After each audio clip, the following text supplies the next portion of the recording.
السلام عليكم، أهلا وسهلا بكم في حلقة جديدة من حلقات قناة ضال الخبر. جدا سعيد بلقائكم إخواني أخواتي. الخميس اللي فات 18 نوفمبر كان واحد الاجتماع أمني رفيع المستوى في إسبانيا.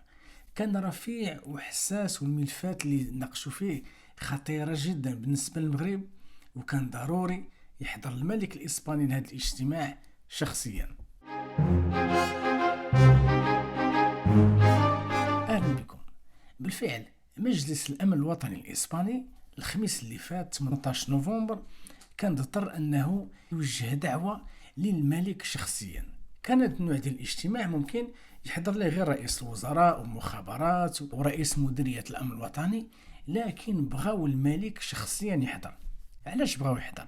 لأن كاينين قرارات مهمة جدا ضروري في واحد الوقت خصك توصل لمستوى الملك باش راكو يبتو فيها وياخذوا القرار. ما يمكنش ياخذ القرار لا وزير الخارجية ولا رئيس الوزراء بوحده، ضروري الملك. وهنا بالمناسبة الأهمية ديال سلطة الملك في إسبانيا.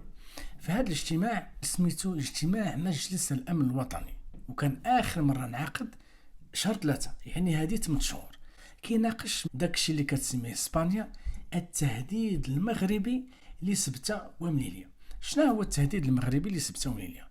تقريبا ثلاثة د الحوايج. اولا التطويق والحصار الاقتصادي الخانق اللي دار دابا المغرب، المسألة ديال الهجرة السرية اللي كتهدد المنطقة، واهم حاجة المطالبة المغربية بالسيادة على المدينتين. هذا أهم حاجة، أهم ملف اللي كتعتبره إسبانيا تهديد مغربي لسبتة ومليلية. هو من المغرب كيناقش الملف ديال سبتة ومليلية وكيطالب بالسيادة على المدينتين.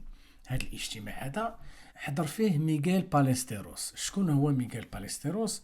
هو رئيس مديرية الأمن الوطني، بحضور الملك، بحضور رئيس الوزراء وشخصيات وازنة في البلاد، خصوصا القيادات الأمنية والمخابرات بجميع القطاع ديالها. طرح الخطة الأمنية بخصوص سبتة ومليلية وأننا كيفاش نردوا البال من المغرب.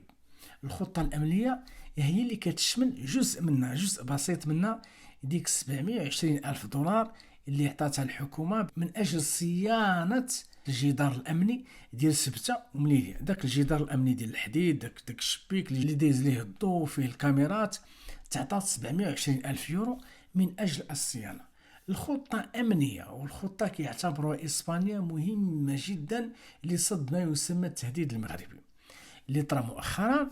شفنا أن المغرب هو حدد بأن تاريخ فتح المعبرين سبتة ومليلية غيكون في مارس السنة المقبلة. هنا المغرب اللي حدد هذا التاريخ من طرف واحد وفرضوه على إسبانيا، وبشروط اعتبرتها إسبانيا شروط قاسية، منها أن تعطى الحقوق العمالة المغربية اللي كيدخلوا يخدموا في سبتة ومليلية، أن السائح الأجنبي ولا الأوروبي ولا الإسباني ما غيبقاش يدخل من سبتة ومليلية للمغرب، غيولي يدخل من معابر أخرى، يطير مثلا من المدن الإسبانية ولا عبر البحر ولا في المعابر البرية. وكذلك أن يكونوا نقطتين فقط ديال دخول وخروج المغاربة، نقطة عبور ودخول وخروج المغاربة في سبتة، ونقطة ديال العبور دخول وخروج المغاربة في مليلية فقط.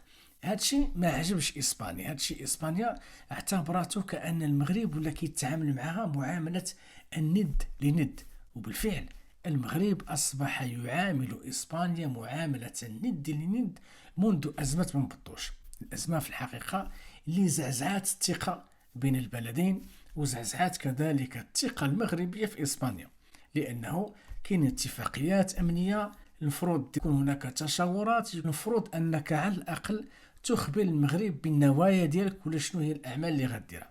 هادشي كله اسبانيا ما درتوش. دبرات مع المخابرات الجزائرية عملية إدخال إبراهيم غالي للتراب الإسباني ودفعات الثمن ديالها. اليوم المسألة ديال سبتة ومليلية تناقش في إسبانيا على أعلى المستويات، وكما قلت ان الاجتماع كان حساس وخطير، والانواع ديال القرارات اللي كانت غادا تتخذ، هذيك الانواع ديال القرارات لا تتخذ بغياب الملك، لان درجه الامنيه ودرجه السريه انواع. فهذه القرارات كان على اعلى مستوى الامن ودرجات السريه كان ضروري أن الملك الإسباني يخوض فيها ويناقشها ويشارك في القرار شخصيا. المغرب في الحقيقة فاجئ إسبانيا بالطريقة اللي فرض عليها تحل الحدود. معروف أن الحدود وأن المدينتين مغلوقتين منذ مارس 2020، يعني هذه عام. من بين الأسباب كوفيد من طبيعة الحال، لكن أسباب أخرى، كاين أسباب سياسية، كاين أسباب أمنية، وكاين كذلك انتفاضة السياسة والدبلوماسية المغربية. المغرب عازم وناوي أنه يرد المدينتين السالبتين المحتلتين، لكن بالطرق السياسية والأساليب الدبلوماسية. المغرب اليوم يخنق اقتصاد سبتة ومنيلية دابا اللي كيدعمها هو الحكومة الإسبانية، والمورد الوحيد ديال الفلوس ديال السكان الإسبان تما هما الوظائف اللي كتوفرهم الحكومة الإسبانية الحكومتين المحليتين ديال سبتة ومنيلية، مثلا الخدامي في البوليس، الخدامي في العسكر، والوظائف والمهن الحكومية. من غير هذا الشيء ما كاين حتى شي حاجة. علاش؟ لأن المدينتين كانوا مدينتين سياحيتين كيعتمدوا بزاف على السياحة، كيعتمدوا على التهريب المعيشي اللي المغرب قطعه. وبالمناسبة كيقول أن لا رجعة للتهريب المعيشي. ما بين الشروط اللي شرطها المغرب على إسبانيا على أساسها غادا تفتح المعبرين ديال سبتة ومنيلية، أن لا رجوع ولا رجعة للتهريب المعيشي. الكثير من رجال الأعمال الإسبان لا في سبتة ومنيلية ولا في إسبانيا كانت الأموال ديالهم ملايين الدولارات كتجي من التهريب المعيشي اللي المغرب قطعوه نهائيا، ويقر أنه لا رجعة لهذه المسألة. هذه إخواني خواتي، هذا هو اللي كيتسمى الحصار الاقتصادي. شحال مرة كنقول أن في التاريخ المستعمرات ماشي كلها رجعت بالعنف، ماشي كلها رجعت بالمعارك المسلحة في المواجهات العسكرية، ولا حتى حرب العصابات. هناك أراضي وهناك دول وهناك ثغور استرجعوها أموالها بسياسة لا عنف، بالسياسة والمفاوضات والدبلوماسية والتنازلات. المغرب ينهج سياسة الحرب الباردة وسياسة الحرب الاقتصادية والمقاطعة الاقتصادية والحصار الاقتصادي. اسبانيا غيجي واحد النهار غادا تضطر تسلم مفاتيح سبتة ومنيلية للمغرب، ولو تكون البداية سيادة مشتركة، ومن بعد في المستقبل تكون سيادة كاملة غير ناقصة مغربية على المدينتين سبتة ومنيلية. لكن في الحقيقة الموضوع ديال سبتة ومنيلية موضوع شديد الحساسية في إسبانيا. كلما نادى المغرب بالمدينتين، ولا على الأقل نجلسوا على الطاولة ونناقشوا سبتة ومنيلية ونناقشوا مستقبل سبتة ومنيلية، إلا واسبانيا تقوم قائمتها ولا تقعد. كل شيء كينقالوا في اسبانيا رأسا على عقب، وتيعتبروا كأن المغرب قال لهم اعطوني مدريد ولا اعطوني برشلونة. المسألة شديدة الحساسية. علاش شديدة الحساسية؟ لأن إسبانيا لا زالت كتعامل مع المغرب بعقلية المحتل، عقلية المستعمر اللي كيحتقر الدولة اللي كان زمان كان مستعمرها وكان شد النص ديالها وكان تينهب في الثروات ديالها، ولا زال عجبه الحال أنه يبقى جاتم على العنق ديال الثغرين سبتة ومنيلية. لكن بالمقابل إسبانيا كتعرف أن مستقبل المدينتين هو الرجوع إلى الأرض الوطن. لذلك إسبانيا عيات ما تجيش حاولت تجر الاتحاد الأوروبي، ضغطات على دول أنهم يوقفوا معها ويساعدوها ضد المغرب. لكن هذا الحصار الاقتصادي في الحقيقة المغرب وضع الأصابع حيث الألم. وما هذا الاجتماع الأمني العالي المستوى إلا هو صراخ ديال إسبانيا، كما كيقول المثل الصراخ على قدر الألم. كما قلنا أن الكثير ديال المؤتمرات في إسبانيا والقرارات ماشي ضروري تعيط فيها الملك، لكن هذا القرار كانوا شافوا أنه يستحيل يخوضوا فيه ويتكلموا فيه ويخرجوا بالقرارات اللي غادي يخرجوا بها بدون مشاركة الملك، باش كل شيء يحط يديه في هذه القرارات الخطيرة والمهمة والمصيرية بالنسبة للعلاقات الإسبانية المغربية. بالنسبة لإسبانيا حد الآن رسميا تيقولوا أنه ليس هناك تاريخ لفتح المعابر. علاش؟ لأن المغرب كان طرح اليوم التاريخ، قال لهم التاريخ هو مارس السنة المقبلة 2022، وغتكون ذكرى ديال السنة على إقفال المعبرين.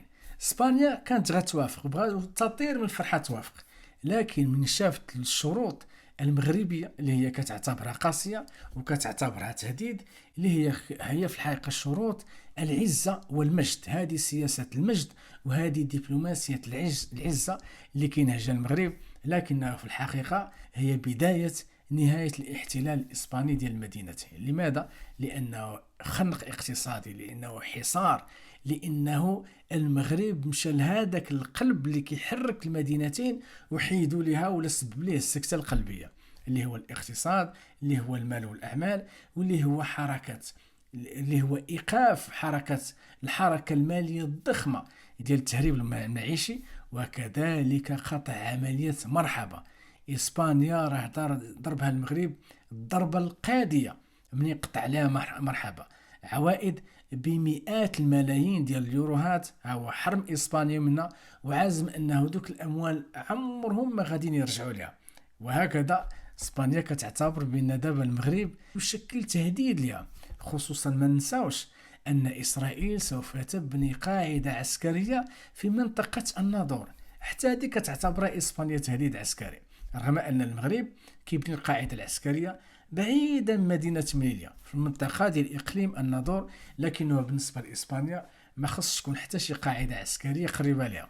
ممكن دير بوليس، ممكن دير حرس الحدود باش هكا تحظي وتمنع الهجرة الغير قانونية لإسبانيا. هذا نعم، هذا إسبانيا كتقبله، لكن قاعدة عسكرية في الظهر ديال مليليا هذا بالنسبة لإسبانيا حتى هو تهديد آخر، لأنك تسأل شنو هو الأهداف وشنو هي خطط المغرب وشنو هو الفائدة ديالو في هذه القاعدة اللي على ظهرانينا. هكذا لسان حال الإسبان. إخواني أخواتي، إسبانيا تعلم أنها غيجي واحد النهار غادا تخرج من سبتة ومليليا، رغم أن المغرب اللي كيتحرك سياسيا ودبلوماسيا حول المدينتين كتسميه تهديد، لأنها ترفض الخروج من المدينتين، لكن بسبب هذا الخنق وهذا التطويق الاقتصادي ضروري، سواء طال الزمان أو قصر الزمان، الأيام المقبلة، الشهور، السنين، ضروري نهاية الاحتلال الإسباني للمدينتين، وما هذه إلا البداية، وما خفي أعظم. كنشكركم على المتابعة، كان معكم عبد اللطيف، إلى الحلقة القادمة من حلقات قناة دار الخبر.